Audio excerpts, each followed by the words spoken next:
Hi everyone, Kelly here, and welcome to the third day of Bookmas. And today I want to have more of a casual, chatty video where I talk a little bit about 3-star books. So last year during my 12 days of Bookmas, on the third day, I also talked about, I had a conversation about 3-star books and just like what those mean, as in like, can 3-star books be still worthwhile and ones you really enjoyed, but they still didn't get past 3 stars, or they could be really disappointing. So there's a lot of feelings surrounding 3-star books. And this year, I want to talk about specific books that I rated 3 stars in 2019. And the reason I want to do this is because I think the thing with 3-star books is that when you give a book 3 stars, often a few months later, you don't really remember it. It's just a book that kind of like, yeah, it was okay in the moment, it was fine, but like, me especially, I just forget about them. And so I went back to all of my 3-star reads from 2019, looked through them, and I was like, there's a few books in here that I rated 3 stars that really stuck with me, and I am glad I read them, and I thought they were worthwhile reads, but I would still, to this day, give them 3 stars. And that just makes them a little bit of an anomaly, and you don't normally talk about 3-star books like at the end of the year. So I have 7 3-star books that I want to talk about today. And these are all ones I read this year. And there's different reasons why I felt they were worth the read. And some of these I would even recommend to other people. I don't often recommend 3-star books, but it might have been that maybe they just weren't for me necessarily, but I see the value in them as a book to recommend to others. So let's start off with the first one that I thought of, and that was Norse Mythology by Neil Gaiman. So I actually just reviewed this one, I think in one of my most recent reads, probably like 2 times videos ago.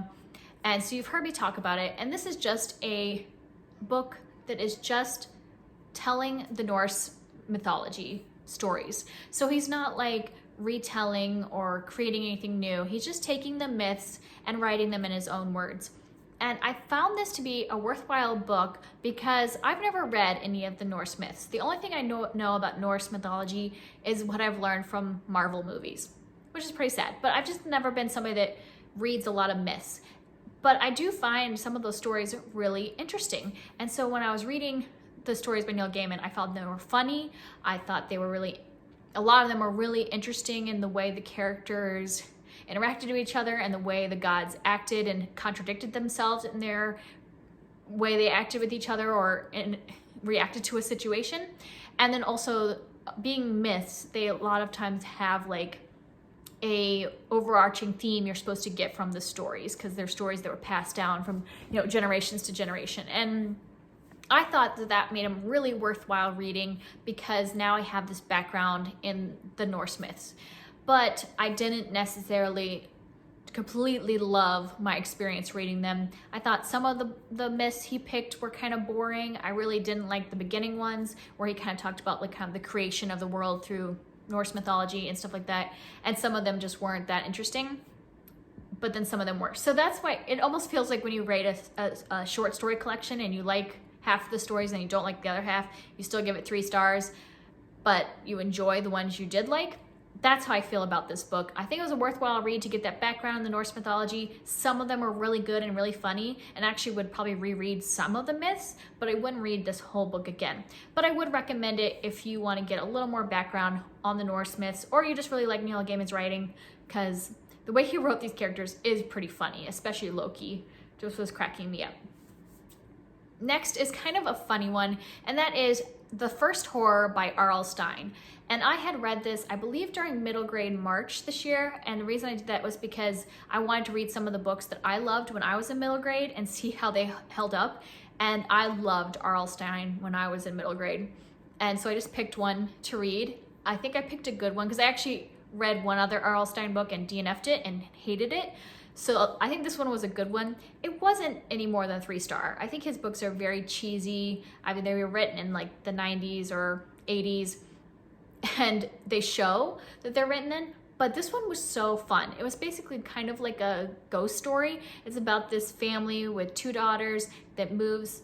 I don't remember if they have a brother too, but anyways, I know there's 2 teenage daughters, and they move into this house that like everybody in town is like, oh, you moved there? Like, that's not a good thing. It's like a haunted house, and stuff just starts happening, and really bad stuff starts happening. And it was just hilarious. It's kind of like watching a 90s like slasher film where you're like cracking up at the same time that you're like getting a little queasy from the things that are happening.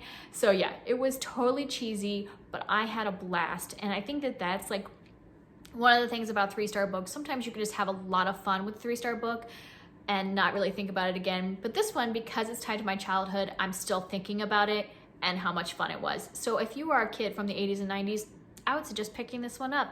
It was a lot of fun.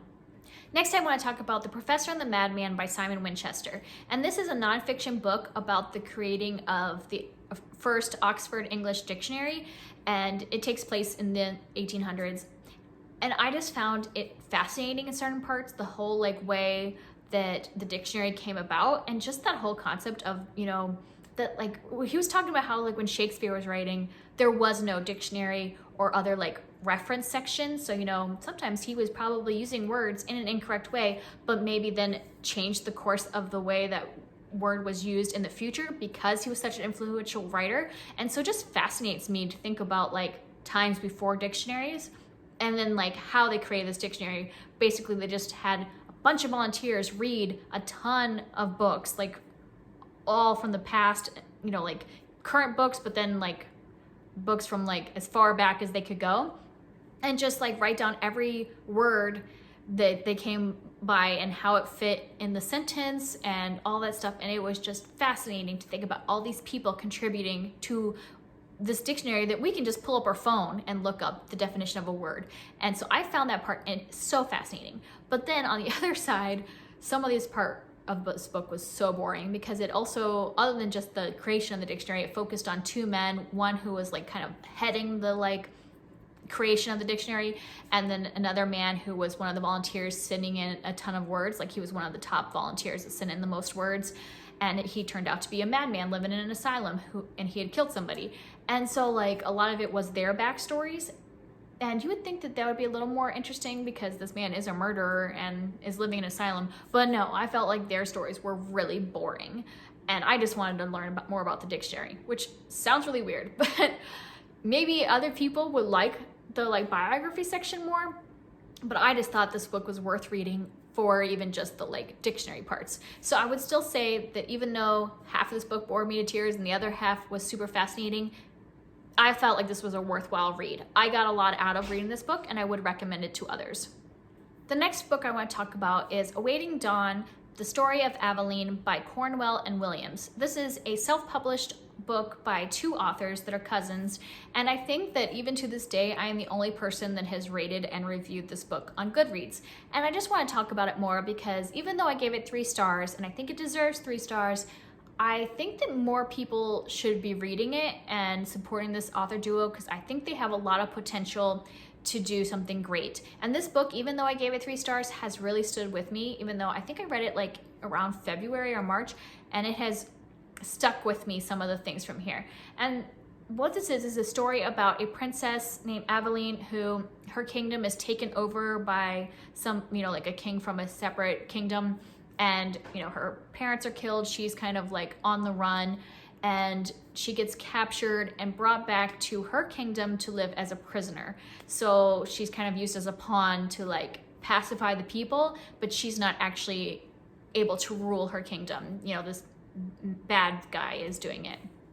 And even though I rated it 3 stars because I thought the writing had potential but wasn't quite there yet. Like I thought that they didn't really give us enough detail. Like this was a very short book. I think it was only 200 some pages, and it just needed more detail of the kingdom and what was happening to fill it out.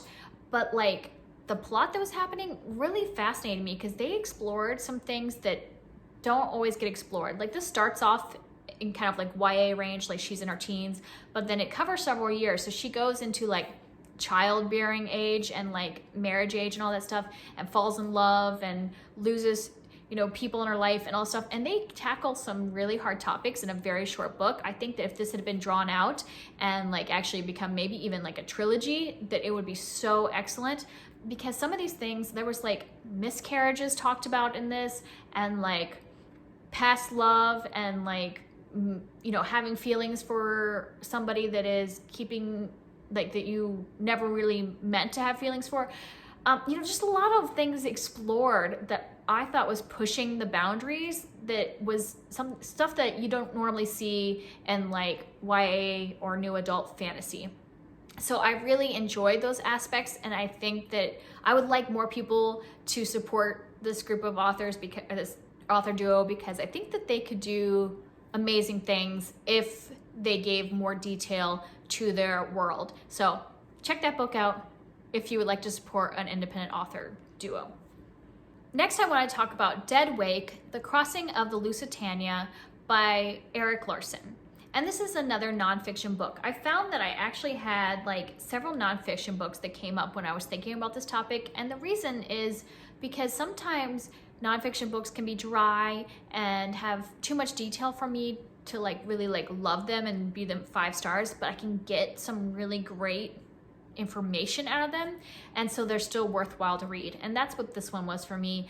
This was about the ship, the Lusitania, which was a, you know, not cruise liner, I think it was like a passenger boat that was going across the ocean, and was, you know, was sunk by a German U-boat, and was kind of like partly why the America joined World War I. And so there was a lot of like political things that were happening surrounding this boat sinking. I don't know why I can't use words today, sorry.